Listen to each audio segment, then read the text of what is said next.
சென்னையிலிருந்து வேளாண் துறையின் உழவர்களுக்கான உன்னத திட்டங்கள் என்ற புத்தகத்தை ஏற்றி வந்த சரக்கு வாகனம் வேலூர் சத்துவாச்சாரி அருகே கார் குறுக்கே சென்றதால் கட்டுப்பாட்டை இழந்து கவிழ்ந்ததில் ஏராளமான புத்தகங்கள் சிதறின.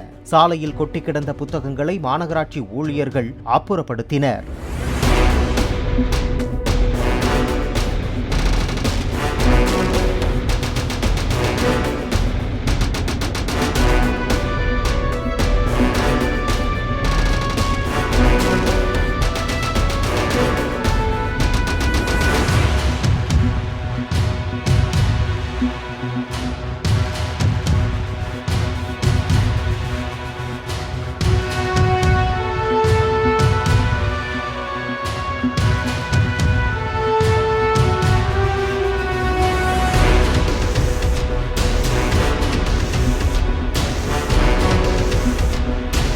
பிளே ஸ்டோர் மற்றும் ஆப் ஸ்டோரில் இருந்து பாலிமர் செயலியை QR கோடு மூலம் பதிவிறக்கம் செய்யுங்கள். செய்திகளை உடனுக்குடன் பெறுங்கள்.